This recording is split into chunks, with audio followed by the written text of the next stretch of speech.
Hello ESL 42 class, this will be our reading lecture, and this is going to cover the mastery tests that I assigned for chapters 7 and inferences. I believe it's chapter 7, inferences, and chapter 8, purpose and tone, the mastery test. Now, if you have not already completed these mastery tests, and here I'm looking at page 311, mastery test 3 and 4. 311, this is chapter 7, inferences, mastery test 3, and mastery test 4. So I want you to already have completed these before you watch this video lecture. Once you have completed it, then after you can pause the video if you haven't, but then go ahead and watch the video and check your answers because I'm going to review these fairly quickly. When I review the answers though, if you don't have the right answer and can't figure it out yourself, please be prepared at the beginning of class next Thursday to ask your questions so that you'll be ready for our test on chapter 7 and 8. Okay, so obviously I expect you to do these first, check your answers on the video.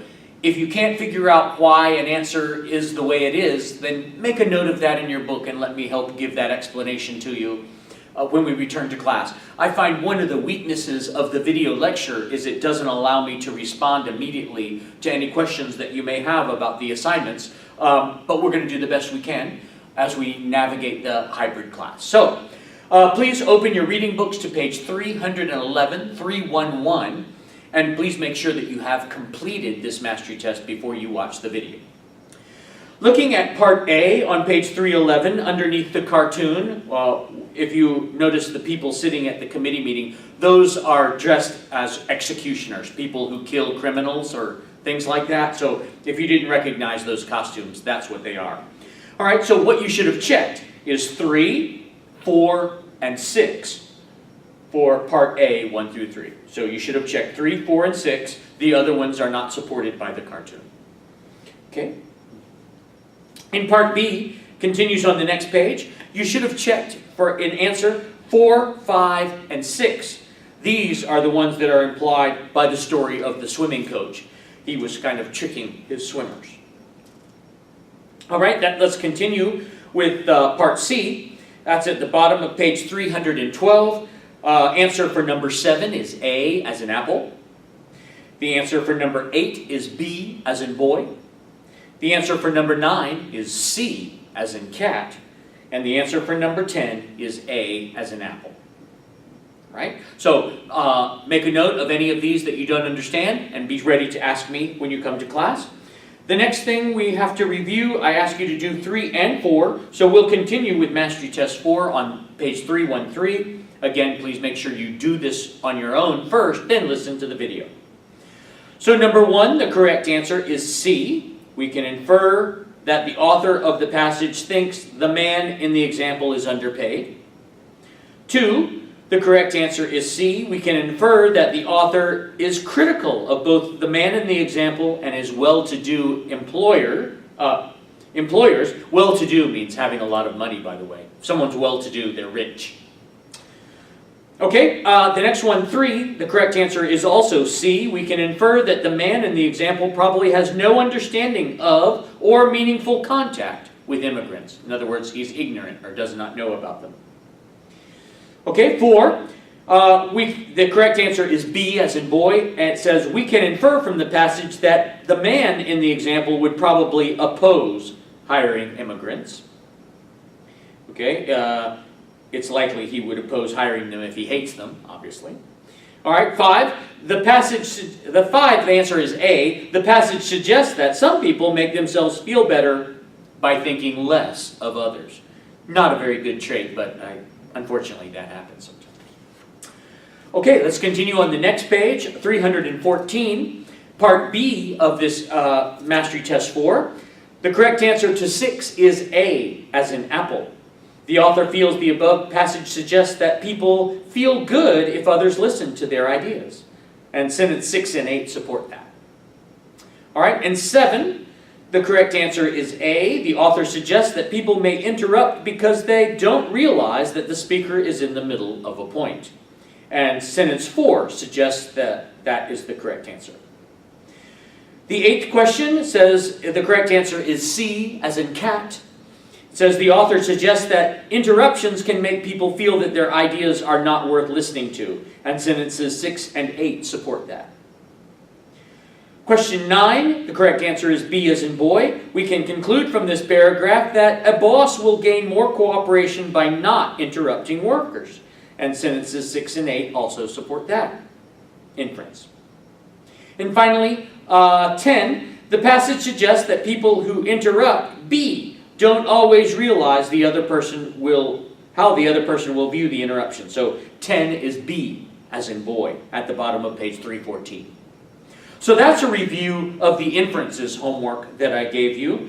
I asked you to do 3 and 4. Now I'm going to ask you to turn to mastery tests in chapter 8. This is the purpose and tone mastery tests. And those begin on page, oh boy, what page are we? Should have had this marked. Okay, here we go. All right, I ask you to do mastery tests 1, 2, 3, and 4, and I'm going to quickly review these. First of all, before we get into these, make sure that you've done them again first before you listen to the video. It's your option to try to do them first and then listen to the answers. All right, so I'm going to go over the answers to mastery tests 1, 2, 3, and 4. We'll go fairly quickly, but again, I want you to mark any questions that you have about this lecture or the answers, and be ready to ask those questions when you come to class. Alternatively, you could send me an email if there's a specific question that you have, and I would do my best to answer that by email before our next class on Thursday, when we'll have a test on this. So, before I talk about the answers to purpose and tone, I want to remind you, purpose is the reason why a writer might write something. Is it to inform you about facts? Is it to entertain you with something funny or interesting? Or finally, is it to persuade you, to change your mind? And of course, we know that sometimes should, ought to, or must might indicate a persuasive argument, but please don't stop thinking as soon as you see one of those words. Remember some of the examples we had in class here.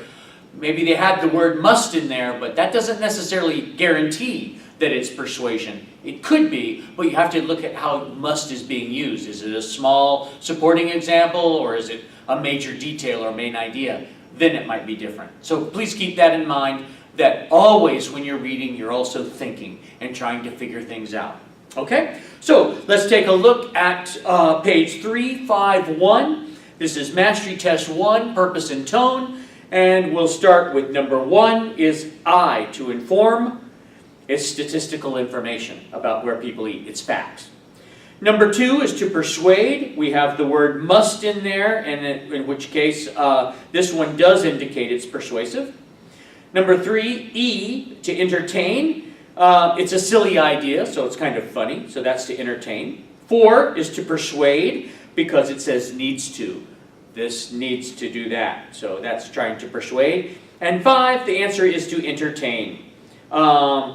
Because they're talking about food groups are normally healthy food. And of course this is funny because they're talking about chips, candy, and pastries, which are not really good food, like protein and carbohydrates and fiber, I guess. All right, our next section of Mastery Test 1, number 6, the correct answer is C, which means humorous. On the next page, number 7 on 352, the correct answer is B, critical. You see in the last sentence they say downright stupid, so okay, so that's critical. All right, and number 8, the correct answer is E, which is self-mocking. And that's when you kind of, mocking means teasing or giving yourself a hard time. So he's making fun of his own lack of understanding about machines. So it's a joke, a long joke about my brilliance with machines when he's not really, that's ironic, he's not really brilliant. Okay, 9, the correct answer is D. D is pessimistic, and we see that all of this is very negative.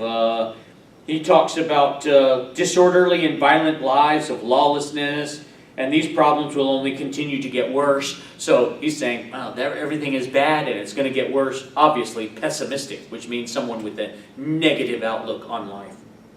And the last one, 10, the correct answer is A, which is caring.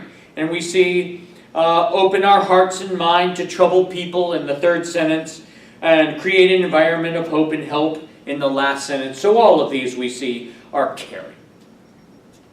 Now, Mastery Test 2, the answers. Of course, you've already done this, so please pause the video and do it before listening if you haven't already. Number 1, I is to inform. It's straightforward information about the advertisers. Number 2 is to persuade. We have the should be banned.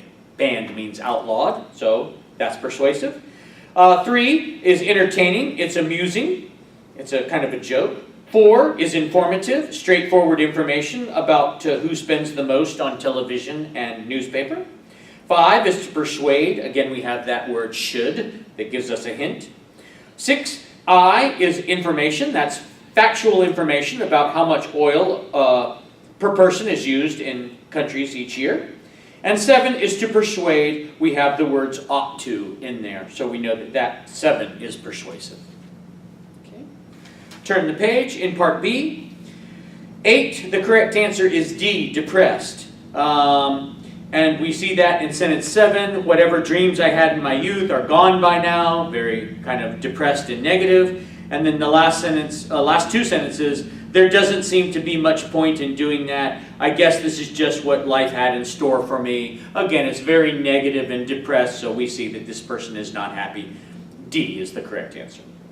The next one, C, is also related, critical. And it's critical, answer C, because it says somehow they find time for those things, important or unimportant as they are, but can't find time to read to a child, which is much more important. Okay, so we see that this is very negative. 10, the correct answer is E, objective. And we're talking about scientists, and they're giving you very scientific and straightforward information. So E, as in Edward. Now, on the next page, we're talking about purpose and tone. Now, remember when we talk about trying to identify tone, we're talking about the writer's attitude or emotion about what they're feeling. So when we talk about tone, we're asking ourselves, are these words happy? Are they sad? Are they critical? We have to ask ourselves, what is the feeling or emotion behind the words? And often that's signaled by particular words. So the words in the box here you should be able to look up. I will allow you to use a dictionary during the test, or even, you can't look at the book, but you can look at a photostatic copy of the word list that's included here. I would accept all of those things during the test. You may look at them to get your answers. So let's continue here. On purpose and tone, we have kind of a story and people are saying things to each other. So number 1, the correct answer is H. It's straightforward. You're just giving directly and honestly the facts. All right, number 2, the correct answer is G, which is scheming. Scheming is making plans, often bad plans to do something. Plotting or conspiracy, I think we might have talked about. So G, he's whispering, let's try to get inside. Okay, so he's kind of making secret plans to do something there. So G is the right answer. The next one is D, that's excited. And you see that they're shouting and laughing and they say, wow. So those are the suggestions that D is the correct answer. They're excited. All right, question number 4 on page 355, Mastery Test 3. The correct answer is B as in boy. And they're curious. And you see that from the questions. What do you want? He's wondering what's going on. And that shows curiosity. Okay, 5, the correct answer is A, angry. I don't care. She's shouting. It's none of their business. And it's none of your business either. So obviously we see if somebody's saying it's none of your business, that means they're angry. So A. All right, the next word is E, frightened. Run, she's mad. And of course the children are running away. So why would they be running away from the lady yelling at them? Because they're afraid of her, obviously. We have to think that through. And the last one here on the page 7 is F, and that's pleading. Pleading is begging. Oh, please, please, please. All right, so if you're begging, we see that all I want is 2 minutes. Please, just 2 minutes of your time. You can kind of hear that he's pleading or begging to get some time, the reporter is. That's page 355. Please turn to the next page, 356. Part B, I is the answer for 8, that is to inform. The author provides straightforward information about the use of profanity. Okay, he's just giving us facts about it. 9, The correct answer is P, persuade. We have a lot of should be. We have sucking money from the pockets of children. Okay, so they're all trying to convince us here. P, persuade is right. And the last one is to entertain, because they're raising some funny questions about the clothes and habits of cartoon people. It's just for fun. E, entertainment. Now I ask you to continue with Mastery Test 4 on page 3, 5, 7. Of course, I expect you have already done this before you're listening. Pause the video and do it if you haven't. Purpose and Tone Mastery Test 4, 357. The first one is C, cheerful. Cheerful means happy and energetic. So nice to see you here tonight is the example. So that's cheerful. 2 is D, disgusted. And we know disgusted because people say yuck. That word Y-U-K means ew, yuck, I don't like it. So disgusted. 3, the correct answer is E, joyous. She says it's the happiest night of my life. So obviously she feels joy. E is the correct answer.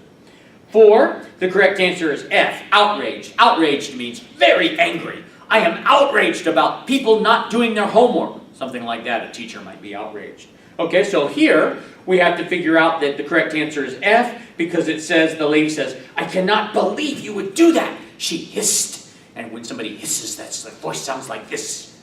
Very angry. And what am I supposed to do now? She's all frustrated and angry, so F is the right answer. Okay, the next one, outraged, is F. All right, 5 is the next one, and H is the correct answer. And H, of course, is straightforward. Straightforward, of course, means factual or objective information. And that's what they're giving here.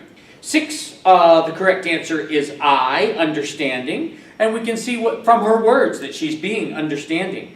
Oh, I don't mind. I can see why the manager thinks they deserve the best assignment. So she's understanding there. So I is the correct answer.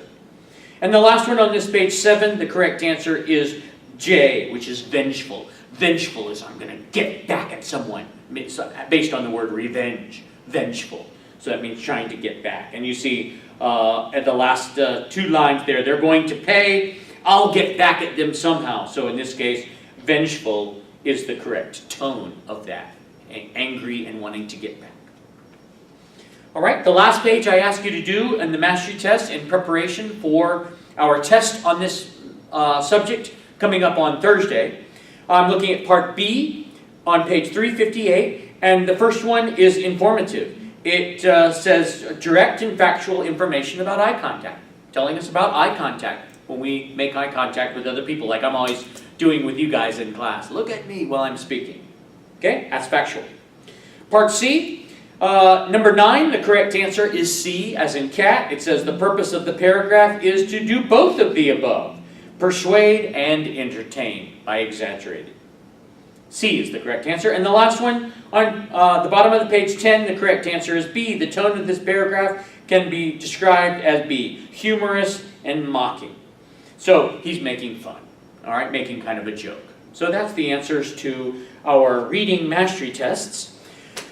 I hope that you marked any of the questions that you had here in the answers that I reviewed.